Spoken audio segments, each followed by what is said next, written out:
with this effective ferromagnetic exchange, and you can see the same kind of transition occurs in both of them. So in other words, this effective spin or magnetic Hamiltonian is capturing the low energy sector. Okay, now very similar to the discussion we heard earlier, we can now do a mean field theory for this effective Hamiltonian and write these spin and orbital angular momenta in terms of triplet and singlet operators,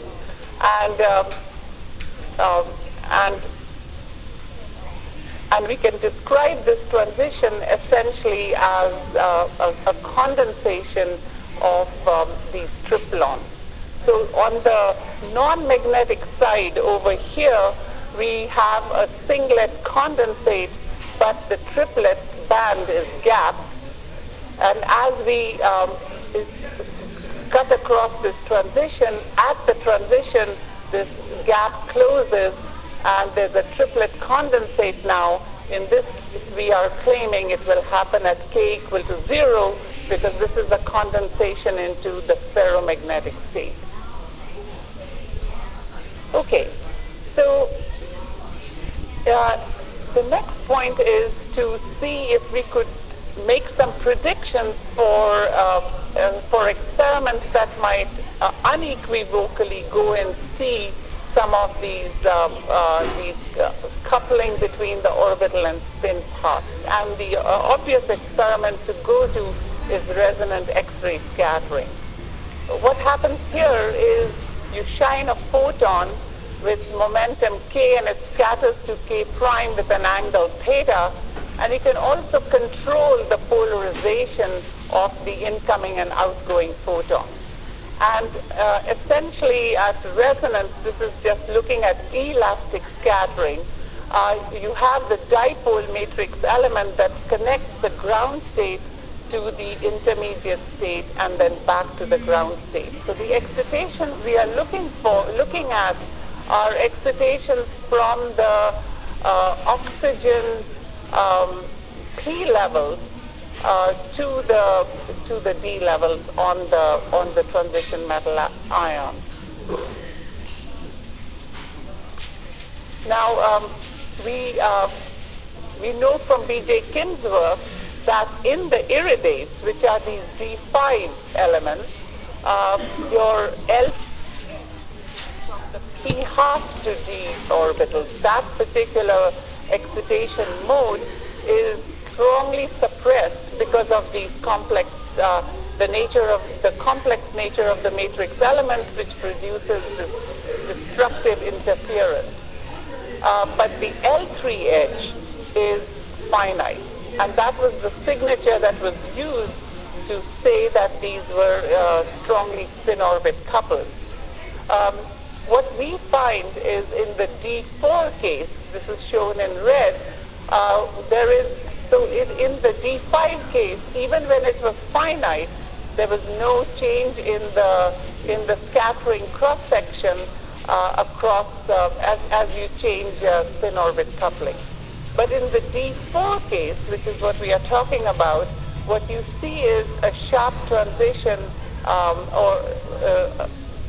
a sharp transition in the scattering cross-section for the L2 and L3 edges.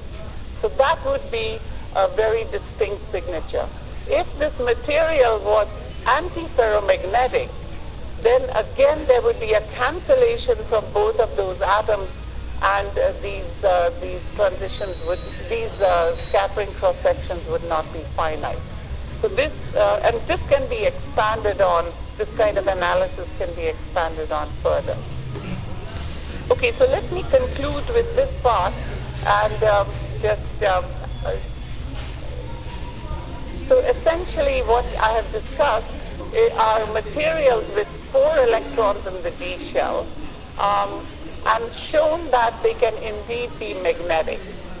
And this takes us beyond our favorite IR4 fluff system. The other point is that, The other point is that we are proposing a new paradigm for magnetism. The usual paradigm has been that you have pre-existing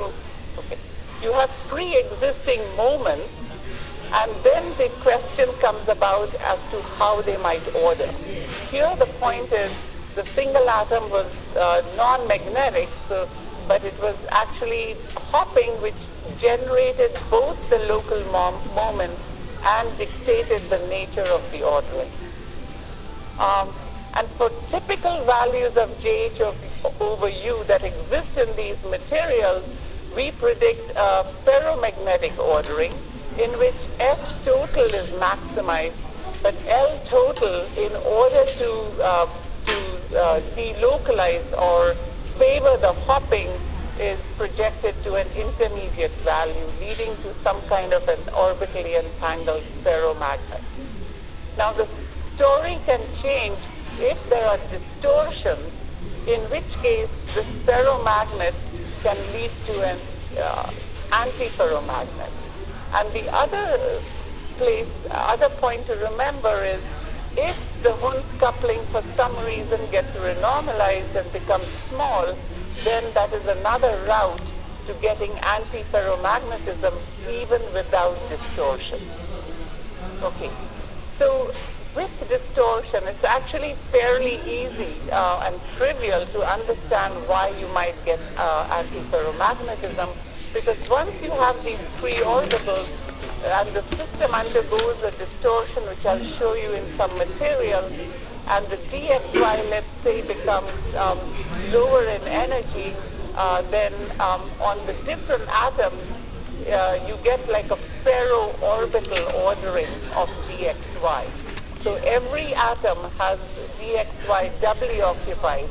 Now the EG part is singly occupied and half filled, so that automatically leads to an antiferromagnetic Mott insulator. And while that might happen in the real materials, what would be interesting is to somehow realize the orbitally entangled ferromagnet that I talked about. But as I will show you, practically all the materials undergo this distortion and see this antiferromagnetic ordering because of this reason I just mentioned. But at least some work on this direction has started, even though it does not yet realize this ferromagnet. It's good to see people at least working on these materials, because for the longest time, D4 was just considered to be of no value.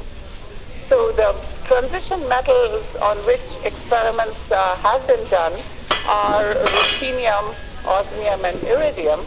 And the structures that have been looked at are pyrochlore, double peroxide, layered peroxide, and honeycomb. And these are some of the materials. Gang Xiao, who's here, has also.